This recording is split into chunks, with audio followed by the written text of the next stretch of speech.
Morning, everybody. Doug Pinter on Daily Energy with my buddy, kind of, sort of, Jeff Bach with Bach Attorney at Law. What's up, buddy? Long time no see. It has been a while, Doug, but it's great to be back. We watched a sleeper of a game together last night. The Bears just got annihilated by the Packers. We'll touch a little bit on that 35-14 loss. I want to talk a little bit first about why I'm wearing my pink tie. Real men wear pink. I appreciate you wearing pink in this morning. No problem, Doug. I remember getting that memo from you. I'm sorry. I know. I must have deleted it. I never sent that to you. Hey, I'm wearing the pink tie. I'm part of the Real Men Wear Pink campaign here in Peoria with some friends such as Mayor Jim Ardis, Washington Police Chief Mike McCoy, and Nick Vlahos, the Peoria Journal-Star reporter, just to name a few. And myself, we're trying to bring awareness to raise some funds for cancer. And my goal is to raise about $5,000. $5,000 will purchase about 200 wigs for ladies going through the process, help them get that confidence back and get them back out into public, being an asset to society, and hopefully making them look good while they kick cancer's butt. So that's why I'm wearing my pink. If I see you out there and you're wearing pink, you can bet your bottom dollar I'm stopping you for a picture. If you want more information about how you can help, go over to AmericanCancerSociety.com, get over to the Peoria location, and they have all of our information up there on how you can support, keep that money local, helping local people kick cancer's butt. Hey, it's a great Friday. We got lots to cover. Let's get into that Bears-Packers. I finally, you know how I was asking all night last night, time of possession. Yes. Finally found it this morning. In case you fell asleep in the first quarter, the Bears ended up losing to the Packers, 35-14. Aaron Rodgers had a heck of a game. He was 18 of 26, total 179 yards, 4 touchdowns from Aaron Rodgers. Glennon? Oh, I'm glad you asked. What was his stats? 21 of 33, 218, 1 touchdown, 2 interceptions. More completions, more yards. I mean, he sounds like he had a better game than Aaron Rodgers. I mean, a couple of those passes he sailed high. I mean, I get he doesn't have a ton of time in the pocket, but I mean, the Bears, the product on the field's terrible. They thought the lightning storm was going to be kind of the Cubs rendition for the Bears to save that game last night. Glennon came down, led them on that touchdown drive, and then that was about it for the rest of the game. Yeah. The hit, though, that's what everyone's talking about, and what the NFL does not want people talking about is that scary hit across the middle to Devontae Adams.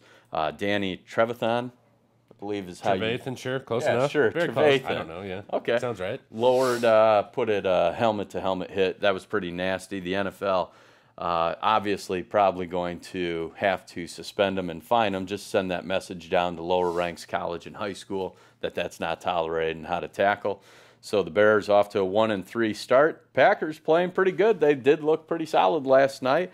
Jones, 13 rushing attempts for 49 yards, a touchdown. Nelson led the receivers, 4 catches, 75 yards, 2 touchdowns. Howard for the Bears, 18 carries, 53 yards, and a touchdown. I feel like Howard is just going to get beat up back there, and the Bears are going to pass him on like they did to, what's that running back's name, 2-3 years ago? They just, Forte. Yeah, they underpaid him, overused him, and then dumped him when it came time. Yeah, that's what they do.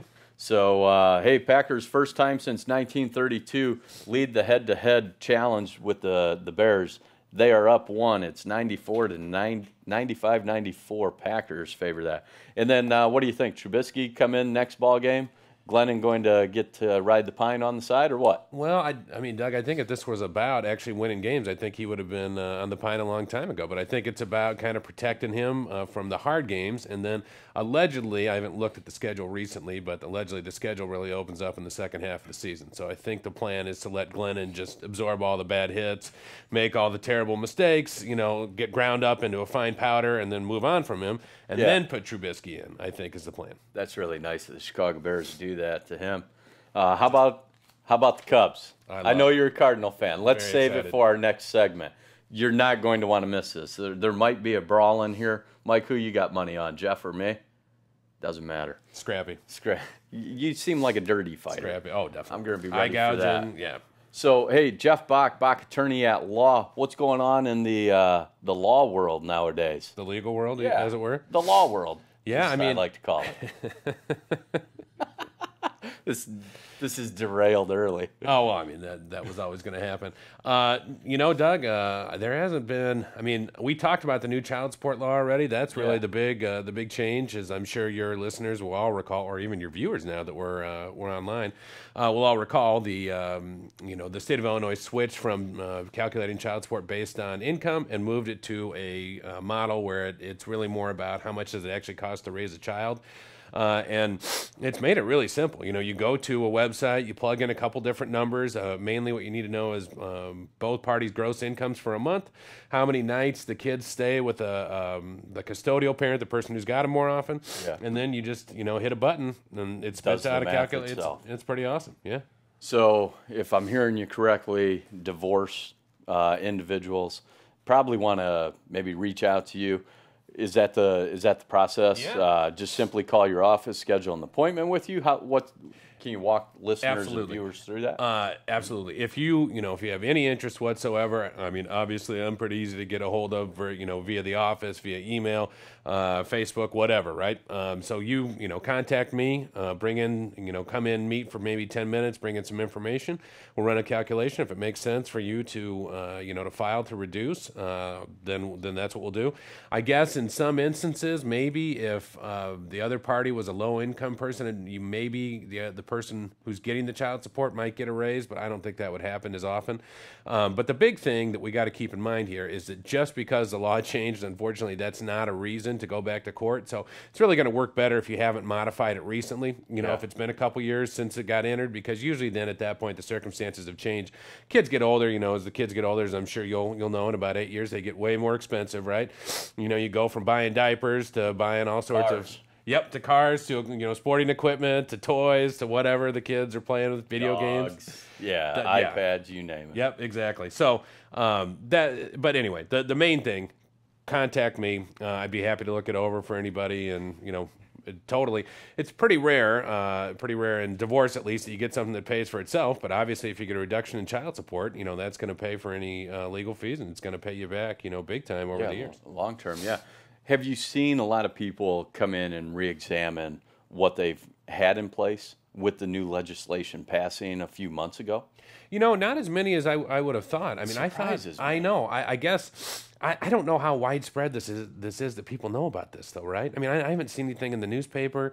Haven't really seen anything, in wide distribution that somebody might see. I think it's one of those where if you don't know, to look for it, I think you don't realize that it's happened. I remember when legislation passed. It was right around the time you were on the show last. I saw it on CNN for a day or two.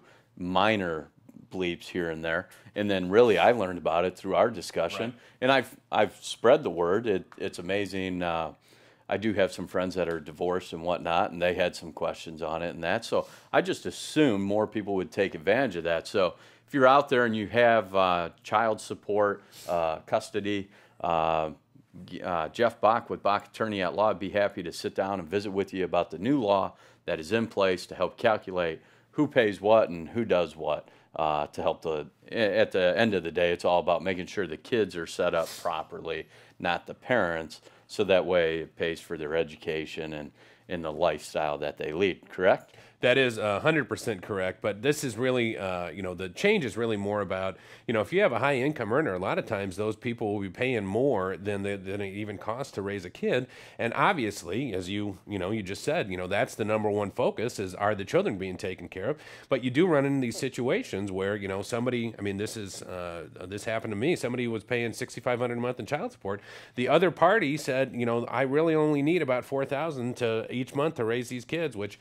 I mean, it varies child to child, but, when there's that $2,500 windfall going to the custodial parent, again, I understand divorce. I understand other people might not agree with that analysis, but it's really about making sure the kids have enough money, are taken care of, not so much about, making sure the parents are getting that extra correct. income. Yeah, I mean, you got college to think about and things down the road.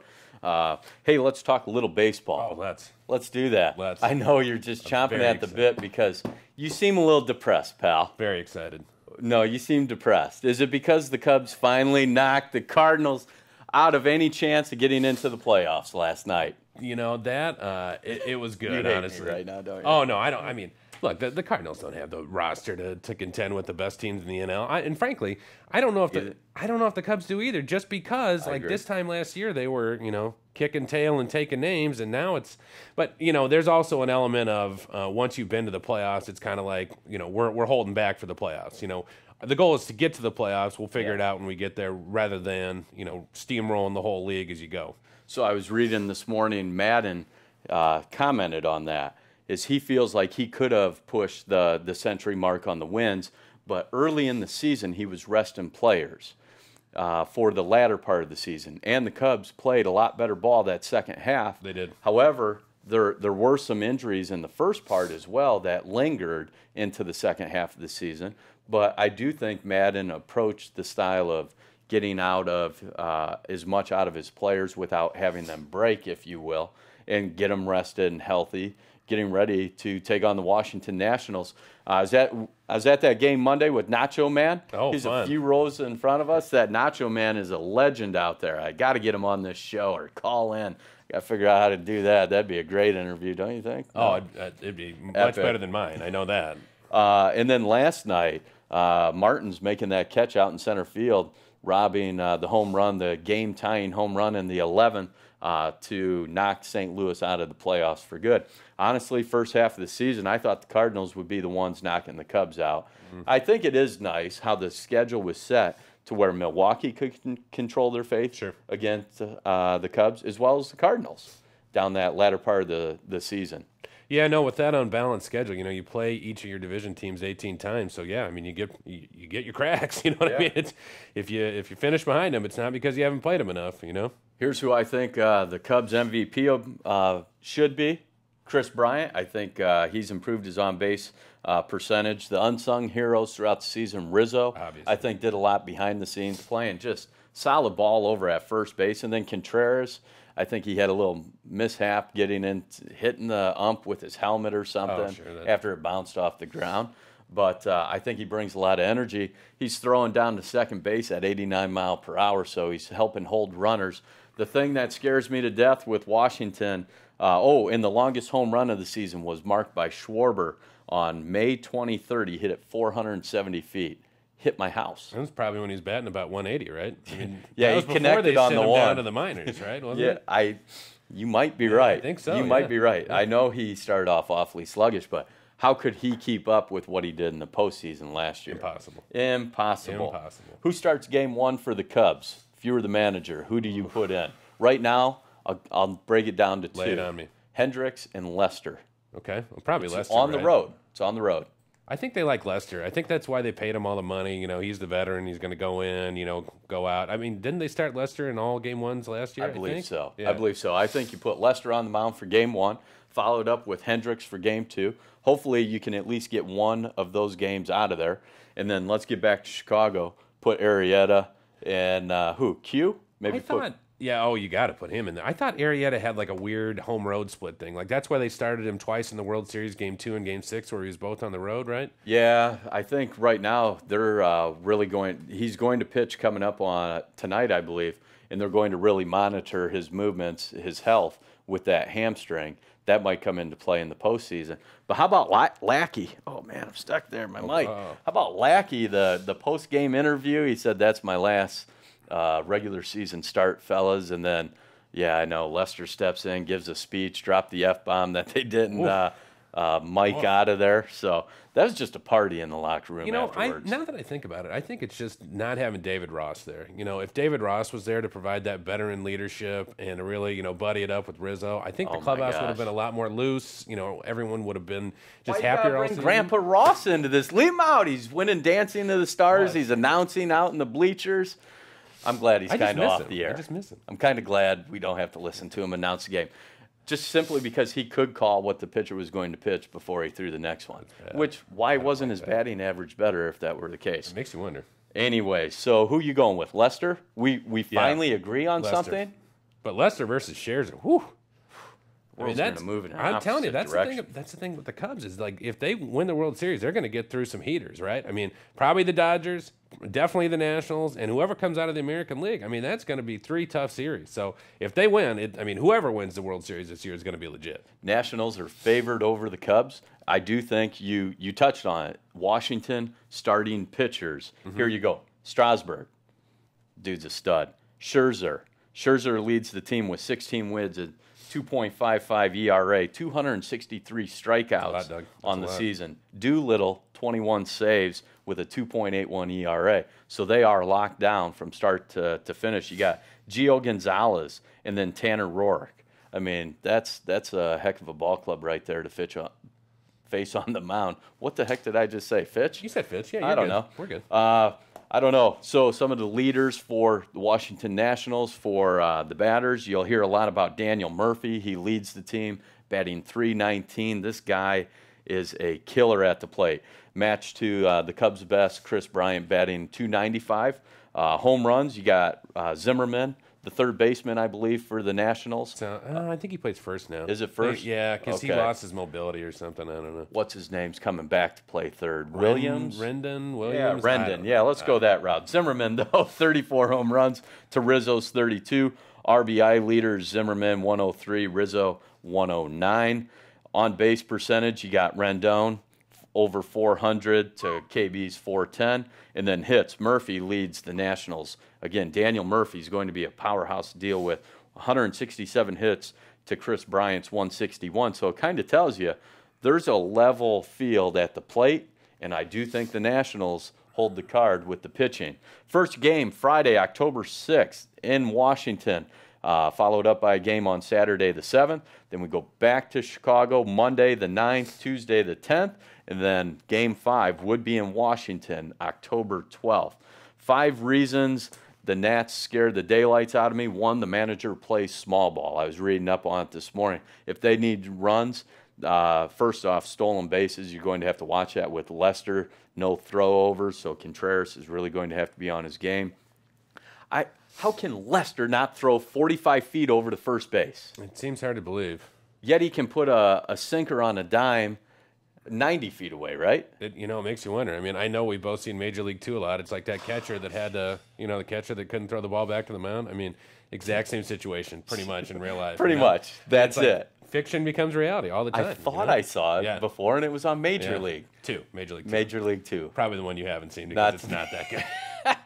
I mean, Major League 3 back to the minors, but Major League 2 is not all that good. Oh, there's Major League 3? Yeah. Sounds terrible. The best part of Major League 2 is the aggressive, angry catcher that they sign eventually gets traded to the White Sox, and he comes comes up to the plate and says, "How's your wife and my kids?" I mean, hilarious. Dude, there's people out there right now watching our show who paused that show. Coming into the final, they're probably watching Major League 2 right now. Probably had split screen. Yeah. Us on one screen, Major League 2 on the other. Overhere's Major League 3 on a separate TV in the kitchen. Anyways, the Nationals are all healthy. Everyone is full on their health. Top of the order, I mean, it's just scary. Rendon actually is carrying the case to be the Nationals MVP. Vegas odds to win the World Series, who do you think is favored? I'm going to go Cleveland. Yeah, Cleveland, 9-4. $9 pays 4, right? Or 4 pays 9. I apologize. Then you got LA 5-2, Houston 5-1, Washington 7-1, Cubs 8-1. Then you got Red Sox and Yankees down into the double digits. So I think Game 1, Cubs better at least get 1 out of the 2 in Washington. Otherwise, I mean, I'm nervous. I can't stand it already. It's not about me. This is about you today, Jeff Bach, because we still have to talk about your crybaby Michigan Wolverines ripping on Purdue University. If you tuned in a little late, get back to the front of the show where we ripped on the Bears, a little bit of everything. And then we talked a little bit about the legislation that passed a few months ago on child custody and the support. Now, let's talk a little bit about winter coming up. You got icy road conditions, fender benders happen. I was just with you on Wednesday, and you gave a great presentation about work comp as well.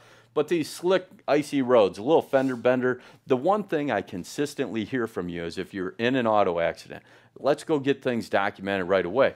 With a gentleman such as Dr. Rob Kelch with Line Life North Peoria, just get a professional signature documenting what is actually happening versus what you feel is happening, because today holds a lot more weight than 2 months from today, right?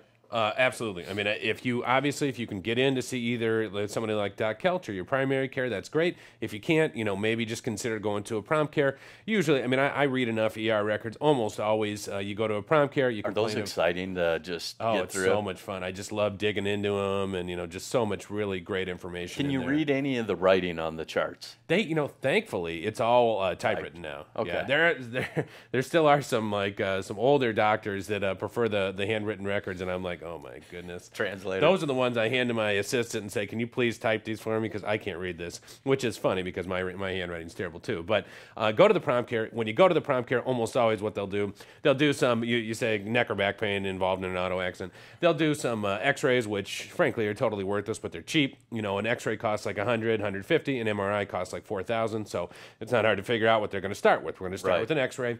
X-ray is not going to show anything. They're going to diagnose you with a neck or back sprain strain. They're going to either, depending on your pain level, they're either going to send you home with like nothing or a muscle relaxer or maybe tramadol, depending on your pain level. And then, now that you've documented it, if it takes a week to get into your primary care, if it takes a week to get into Doc Kelch, then you just go in after that week, explain what's been going on, explain that these symptoms have been present since the auto accident, and now we've got a perfect chain where on the day of, we've got it documented.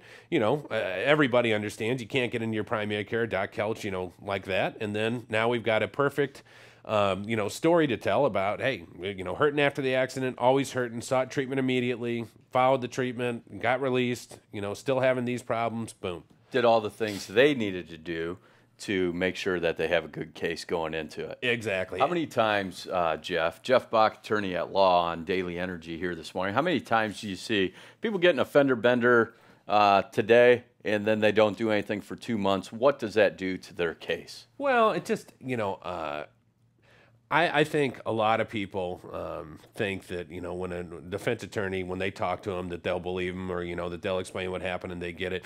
It's not about, I think even the defense attorneys understand that, yeah, sometimes you get busy. Sometimes, you think the pain will go away and so on and so forth. But what it really does is it cracks open that door to say, we don't know what was going on in those 2 months. For all we know, you fell off a ladder when you were cleaning your gutters, right? Yep. And so, again, the quicker you document it, if you go on the same day, then you can say, this is why I'm here. I was involved in an accident. And again, even if you wait now a week or a couple weeks, now you've got a record contemporaneous when the event occurred. And look, people, we're not telling you to get out there and be sue happy. I'm talking about get your ducks in a row. So if you do have long-term care or disabilities from this wreck, you're covered. You'll have the documentation you need. And really, I mean, there's two follow-up points. I can't tell you the number of people that have sat across from me and told me I'm not in this for the money. I mean, I think there's just a perception out there that people who do initiate lawsuits or are in auto accidents and want to get compensated are doing it for the wrong reasons. And my experience has been very, very rarely is that the case. And then the second point is, of course, every single person who's in one of those accidents would rather have their health back. I mean, without question. You can't ever put a value on that, right? But it turns out that almost always you're going to have some, even if it's minor limitations from it, right? I was involved in an auto accident about 7 years ago. I still have minor low back pain. It's not the kind of thing that prevents me from doing stuff, but it is the kind of thing where if I'm laying down or if I'm watching TV, which I do a fair amount of, I'll notice it in the background. And again, I don't know what that's worth. I don't know what the value of that is, but I know that all we can do is give you money for that, right? Because you can't get the help to go get the treatment. Yeah. Jeff Bach, attorney at law. Hey, let's shift gears. We got about 6 minutes left. I do want to get to your crybaby Michigan, but not before we talk about Carlos Stanton from Miami. Giancarlo, yeah. Yeah, hitting home runs out of Florida. Bombs. I mean, these aren't just barely clearing the wall. I mean, they're like going through the exterior of the building. If he played for the Cubs, you think he'd have probably, 80? And that'd just be in home games? Yeah. Like one a game, probably? Yeah. Easily. Just get up into the wind tunnel there in Wrigley. 60 home runs is where he sits this morning. 3 ball games left. The pitchers on the docket do not look very good. Carlos says he's not really focused on it. However, it's the elephant in the room. Where do you think Carlos ends the season on total for home runs? He hit 2 last night. Well, let's hope he gets to 62, so now we can have a stupid argument about whether that's the real home run record because we know all the rest of them were juicing. And who was that? Was that Bonds? McGuire and Sosa. Yeah. It's been a while. Griffey Jr. was in there for a little while with Seattle. Yeah, but he never had over 60. He couldn't get out of the 50s. No, I mean the other thing I was going to say about this playoffs is it's such a hard change to go from September baseball where they're basically calling up Double-A pitchers to see what they got to go to like Max Scherzer. I mean, whew, glad that's not me having to get up there. Better have your A game. I think Stanton ends up with 63 home runs. I think he's going to get another 2-run home run game, and he's going to launch one in the final game, ride that off into the sunset. Let's talk about your crybaby Michigan Wolverines. Hey, they open the season next year against Notre Dame. That's pretty exciting. Some friends and I, some couples, we have a home over there. You and the missus are more than welcome that sounds to like come fun. over and watch Notre Dame beat the daylights out of Michigan in South Bend. You guys will probably rip on our accommodations, just like you did to Purdue. What's up with that? Why? So I know Purdue, Michigan, they send a representative over to check the locker room conditions. Harbaugh was complaining there was only 2 stalls or something in the bathroom. There was no air conditioning and some other things. They did send a representative over to Purdue to tour the facilities that they signed off on, saying everything was what they needed. And then all of a sudden, Jim Harbaugh jumps out saying they're putting their players in harm's way. What's your thoughts? Well, I mean, we RMRI, discussed this a little bit last night.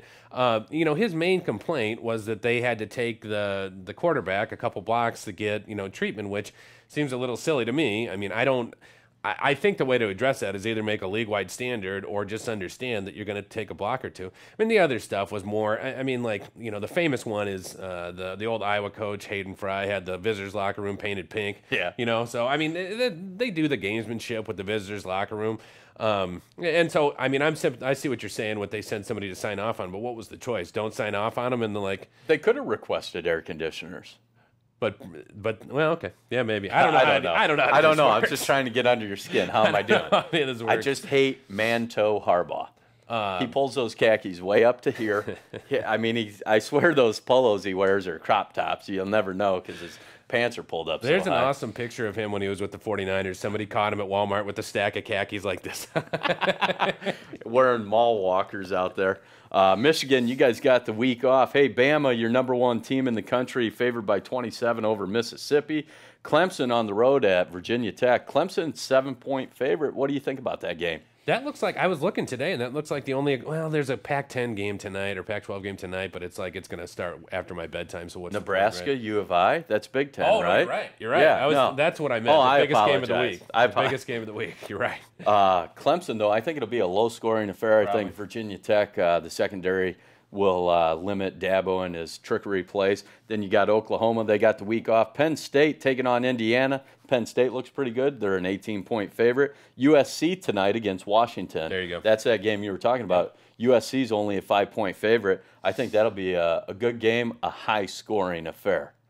You would think. I mean, that's how the Pac-12 rolls, right? Washington State can put some numbers up. There's a hashtag Pac-12 after dark because that, it always happens after we're all in bed. And then you read, I read my Twitter feed the next morning, and they're talking about 70 to 63 and all that stuff. You're on Twitter? Yeah. Wow. Yeah.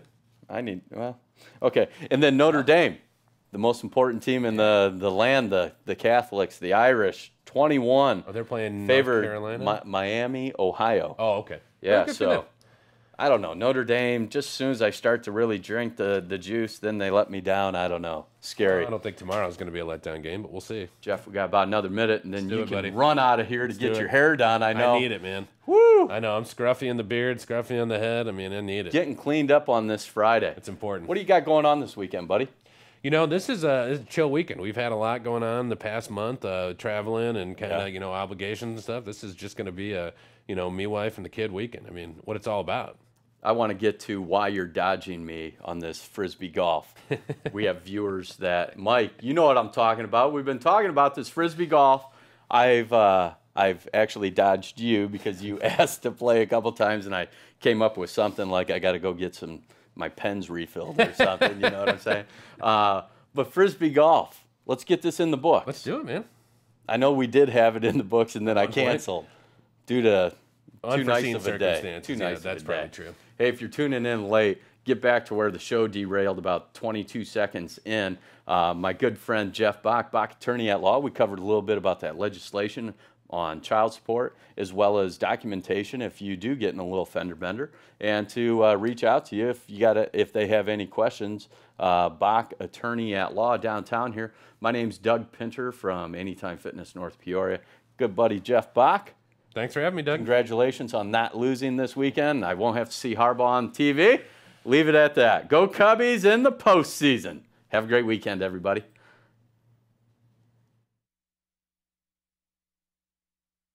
PeoriaLife.com